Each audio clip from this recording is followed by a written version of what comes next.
আচ্ছা, আজ আমরা ক্লাস 7 এর প্রথম চ্যাপ্টার রেশিওনাল নাম্বারস নিয়ে আমরা আলোচনা করব। তো প্রথম কথা, রেশিও। এই রেশিও কথাটা আমরা ক্লাস 6 এ পড়ে এসেছি। এবং রেশিও মানে কি? রেশিওকে আমরা সাধারণত লিখে এসেছি সাপোজ 2:3, এটা একটা রেশিও। এবং এটাকে আরো কিভাবে লেখা যায়? এটাকে লেখা যায় 2/3, এবং এটাকে আমরা বলে থাকি ফ্র্যাকশন।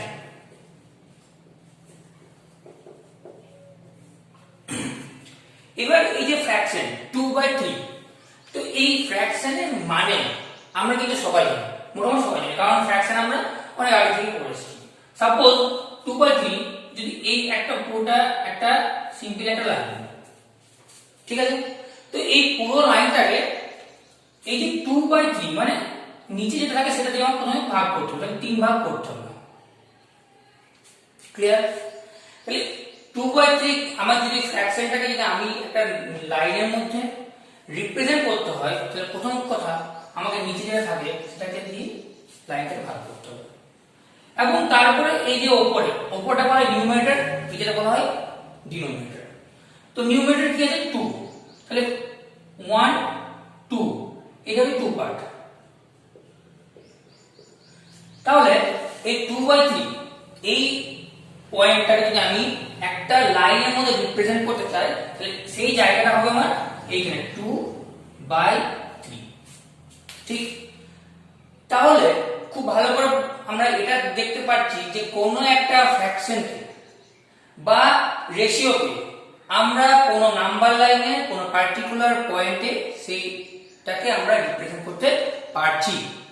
এইবার আমরা চলে আসবো আমাদের যে টোটাল নাম্বার লাইনটা যেটা আছে, আমরা যেটা নাম্বার লাইন বলতে যেটা বুঝি, সেখানে কি বুঝি? সেখানে আমরা দেখেছি মাঝে থাকে বা মিডল পয়েন্ট হচ্ছে 0। এই দিকটাকে আমরা পজিটিভ ধরে নিই এবং এই দিকটাকে আমরা নেগেটিভ। তো তাহলে 0 যদি হয়, এইবারে ঠিক সেভাবে আমাদের কি থাকে? এইখানে থাকবে 1, এইখানে থাকবে 2, এটা থাকবে 3, এবং সেই একই হবে এইখানে থাকবে -1, এইখানে থাকবে -2, এবং সো অন। এইবার এই যে 2/3 এটাকে আমরা শুধু একটা পার্টিকুলার জায়গাতে রিপ্রেজেন্ট করেছিলাম, এবং পুরো জায়গাটা আমরা একটা নাম্বার লাইনের মধ্যে রিপ্রেজেন্ট করব। ঠিক? তাহলে 2/3, প্রথম কথা 2/3 এটা কি? এটা হচ্ছে লেস দেন 1, তাই তো? আমরা সবাই জানি 2/3 মানে হচ্ছে লেস দেন 1। তাহলে এই পয়েন্টটা লেস দেন 1, মোর দেন 0। তাহলে এই যে পয়েন্টটা 2/3 পয়েন্টটা 0 এবং 1 এর মাঝামাঝি কোনো একটা জায়গাতে হবে। তো প্রথম কাজ কি বললাম? এই যে নিচে যে থাকবে সেটাকে আমাকে ভাগ করতে হবে। 0 আর 1 টোটালটাকে আমি 1 ধরছি, 1 বসাতে হবে। 3 ভাগ করব। তার আগে বলে নিই, কোন একটা লাইন যদি আমাকে 3 ভাগ করতে হয়, প্রথম কথা 3 পার্ট করতে হলে মাঝে দুটো লাইন দিতে হবে। ঠিক? যদি আমাকে একটা লাইন এটা যেমন 4 পার্ট করতে হবে, 4 পার্ট, তাহলে আমাকে মাঝে 3টে লাইন ড্র করতে হবে, এবং সেটা equally 1 part, 2 part, 3 part, 4 part. কত লাইন ড্র করব? 3 লাইন। 3 পার্ট করতে হলে দুটো লাইন। সো সেম ভাবে আমি যদি কোন একটা লাইনকে 5 পার্ট করতে চাই, তাহলে কি করতে হবে? ইকুয়ালি আমাকে 4টে লাইন ড্র করতে হবে। টোটাল 5টা ভাগ হয়ে গেল। ঠিক আছে? তাহলে আমাকে এখানে প্রথম কি করতে হবে? 3টে পার্ট। তাহলে 3টে পার্ট করতে গেলে 1 2 দুটো দাগ টানতে হবে, এবং এই 2/3 পয়েন্টটাকে কি করে দেখাবো? 1 2, তাহলে এটা হচ্ছে 2/3। 3টে ভাগের মধ্যে দুটো ভাগ, 2 পার্ট আউট অফ 3 পার্ট, সেটাকে আমি দেখাচ্ছি 2/3। এবং এটা কি +2/3।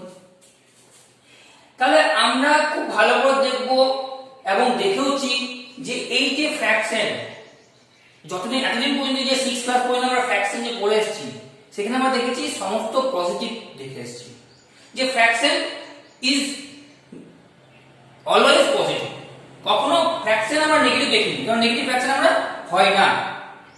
কিন্তু ভালো করে দেখতে পাচ্ছি যদি নাম্বার লাইনের এই দিকে যদি পজিটিভ হয় তাহলে এই দিকেও নেগেটিভ, এবং সেম ভাবে এইখানেও তো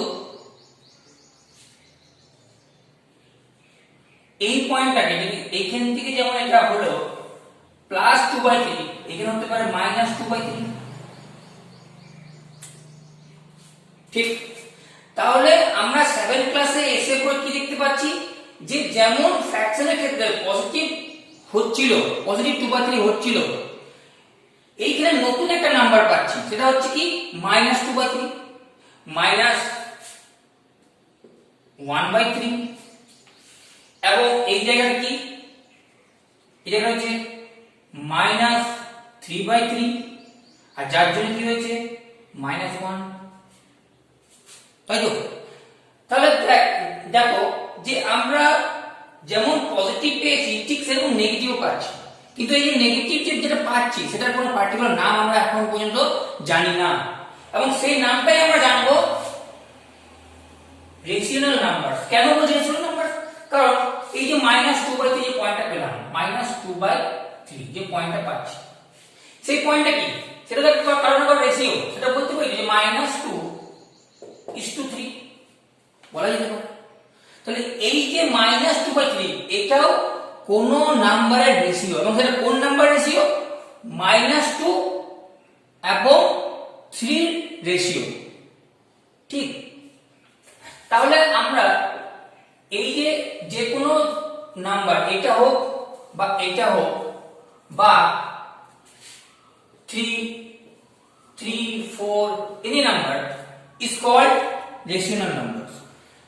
শুধু যে পজিটিভ সেটাকে আমরা ফ্র্যাকশন বলছি, এবং তার সঙ্গে যেটা নেগেটিভ পার্ট সেটাকেও আমরা একসঙ্গে কি বলছি, রেশনাল নাম্বার। তাহলে আমরা এটা বলতে পারি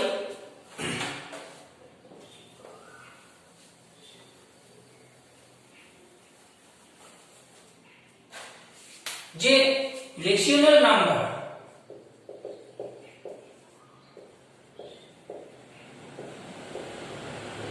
is equal to p/q। ঠিক, p/q মানে p/q একটা কমন, যেখানে p এর ভ্যালু এনিথিং হতে পারে,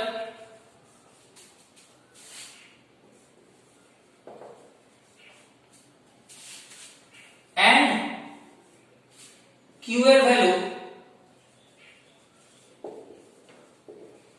anything except 0। q not equal to 0, q কখনো 0 হবে না, 0 ছাড়া যে কোনো ভ্যালু হতে পারে, p এর ভ্যালু যে কোনো হতে পারে, এবং q এনিথিং হবে কিন্তু 0 ছাড়া, q not equal to 0। কেন?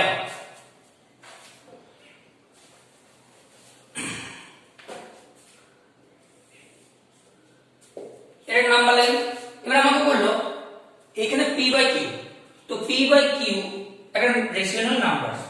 ঠিক, সেখানে যেখানে বললো যে p = -2 আর q = 5, তাহলে আমরা সোজা কথা এটাকে কি করে রিপ্রেজেন্ট করব, এটা 0, তাহলে মাইনাস আছে মানে মাইনাস দিকে হবে, এটা মাইনাস এটা প্লাস, প্রথম ভাগ করতে হবে, এটা তো জানি, এটা 1 এটা 2 এটা -1 এটা -2, তাহলে -2/5, তাহলে এইটাকে আমাকে 5 ভাগ করতে হবে, 5 পার্ট, তাহলে 5 পার্ট করতে হলে 4টা দাগ টানতে হবে। ঠিক, তার মধ্যে দুটো 1 2, তাহলে এই পয়েন্টটাকে আমি কি বলতে পারি, এই পয়েন্টটা হচ্ছে আমার -2/5। ঠিক, আমি অন্য নিলাম, আমি নিলাম p এর ভ্যালু 8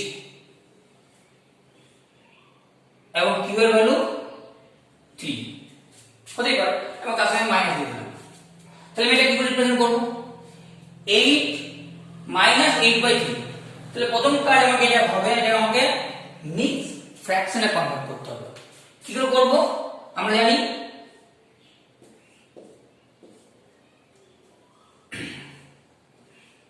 থ্রি দিয়ে ডিভাইড করব এবং 2 6, তাহলে এটা কি দাঁড়াচ্ছে -2 হোল 2/3। এটাকে আমরা লাইনে রিপ্রেজেন্ট করব।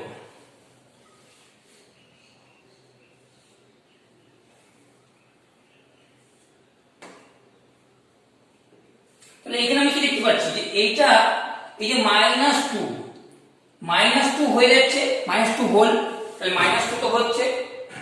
আচ্ছা, তাহলে আমরা এই যে পয়েন্টটা পেলাম -2 হোল 2/3, এই পয়েন্টটা ইন বিটুইন -2 এন্ড -3, এই -2 এবং -3 এর মাঝে কোনো একটা পয়েন্টে এটা বসবে।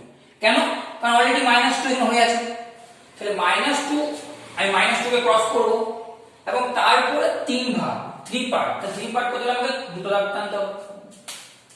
তার মধ্যে এবার কি বলছে, এবারে এটা হচ্ছে যে 2, তাহলে 3 এর মধ্যে 2, তাহলে এটা 1, এটা 2, তাহলে এটা কি এই পয়েন্টটা হচ্ছে -2 হোল 2/3।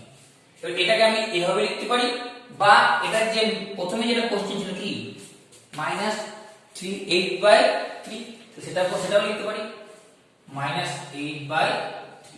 তাহলে আমরা ভালো করে দেখো যে কোনো পয়েন্ট -8/3 হোক, +8/3 হোক, -10/5 হোক, 10/4 হোক, এনি পয়েন্ট আমরা কিন্তু এখানে রিপ্রেজেন্ট করতে পারবো।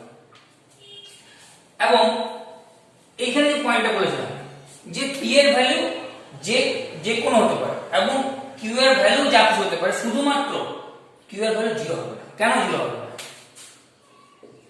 p/q, suppose p is equal to 4 and q is equal to 0, p is equal to 4 and q is equal to 0, তাহলে এটা কি হচ্ছে something by 0 কি হয়,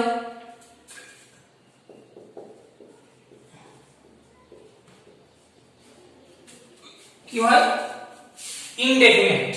তো ইনডেফিনাইট আমরা কখনোই একটা নাম্বার লাইনে আমরা ডিফাইন করতে পারবো না, কারণ সামথিং বাই 0 সেটা সবসময় কি হয়ে যায় একটা ইনডেফিনাইট, বা আমরা অনেক সময় বলে থাকি ইনফাইনাইট। তাহলে কখনোই q এর ভ্যালু 0 হবে না। বাট p/q,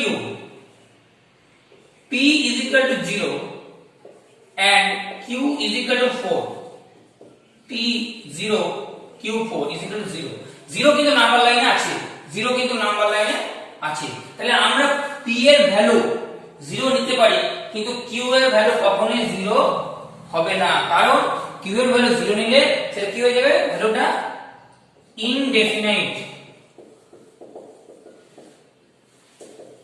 যেটা কিন্তু কোনো নাম্বার লাইনে আমরা রিপ্রেজেন্ট করতে পারবো না। ওই জন্যই আমরা তাহলে এটা বলতেই পারি যে এনি রেশিও নাম্বার আমরা কিভাবে বলতে পারি, p/q, যেখানে p এর ভ্যালু যা কিছু হতে পারে এবং q এর ভ্যালু যা কিছু হতে পারে, শুধুমাত্র 0 হবে না, q not equal to 0. That is the form of rational number.